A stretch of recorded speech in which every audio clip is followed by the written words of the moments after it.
अब आपको पाकिस्तान लेकर चलते हैं, जिसकी अर्थव्यवस्था इतनी बुरी हालत में है कि अब वहां आतंकवादी सरकार को हटाकर खुद सत्ता पर काबिज होना चाहते हैं।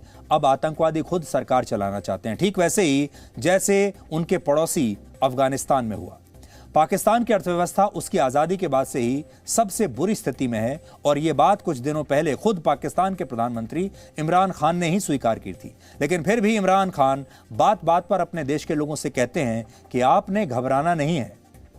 लेकिन अब स्थिति ये हो गई है कि पाकिस्तान के पास दूसरे देशों में मौजूद अपने दूतावासों के कर्मचारियों को तनख्वाह देने तक के पैसे नहीं हैं। आज सर्बिया में पाकिस्तान के दूतावास की तरफ से एक ट्वीट किया गया जिसमें लिखा था कि पाकिस्तान में महंगाई सारे रिकॉर्ड तोड़ रही है। दूतावास के कर्मचारियों को पिछले 3 महीनों से तनख्वाह नहीं मिली है और फीस न देने की वजह से अब उनके बच्चों को स्कूलों से निकाला जा रहा है।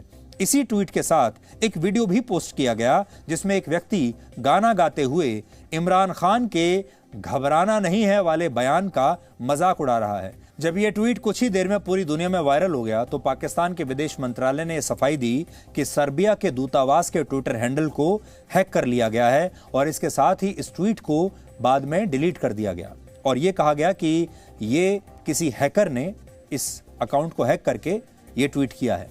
लेकिन आज मेरे हाथ में बांग्लादेश की राजधानी ढाका में पाकिस्तान के दूतावास की तरफ से पाकिस्तान सरकार को लिखे गए एक ईमेल की कॉपी है।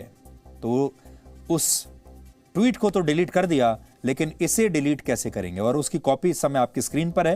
मैं आपको पढ़कर भी सुनाता हूं, आप स्क्रीन पर भी देखिए। बड़ी स्क्रीन पर हम आपको दिखाते हैं इसमें क्या लिखा हुआ है। तो इसमें कहा गया है, as conveyed earlier by the mission the payment has already become overdue and the schools are pressing hard for the same. Ministry is therefore requested to kindly arrange special remittance amounting to $, में लिखा है $1,40,709 ये लिखा हुआ है, जिसकी कीमत पाकिस्तानी रुपए में लगभग 1 करोड़ के आसपास बैठती है।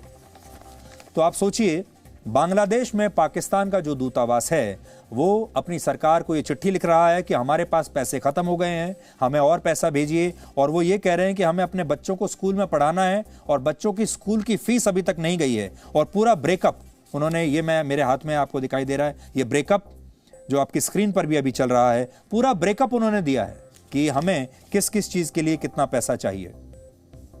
इनमें उन तमाम बच्चों के नाम दिए गए हैं जो कि स्टाफ, जो पाकिस्तानी दूतावास का स्टाफ है, उनके जो बच्चे हैं जो पढ़ते हैं स्कूल में, और उनके स्कूल कौन से हैं, उनके पेरेंट्स के नाम क्या हैं और स्कूल की फीस कितनी देनी है और कितनी बकाया है, ये सारे डिटेल्स भेजे गए हैं। तो अब आप सोचिए, पाकिस्तान की स्थिति ऐसी हो गई है कि वो अपने डिप्लोमेट्स को सैलरी नहीं दे पा रहा है और उसके डिप्लोमेट्स जो अलग अलग देशों में उनके राजदूत हैं या दूतावासों में जो उनके स्टाफ के लोग हैं, वो अब वापस चिट्ठी लिखकर ये कह रहे हैं कि भाई 3 महीने हो गए, हमारी सैलरी नहीं आई, हमें तनख्वाह हमारी दे दीजिए क्योंकि हमारे बच्चों की फीस, स्कूल की फीस नहीं गई है और अगर स्कूल की फीस नहीं आई तो फिर हमारे बच्चों को स्कूल से भी निकाल दिया जाएगा। ये स्थिति इस समय पाकिस्तान की है।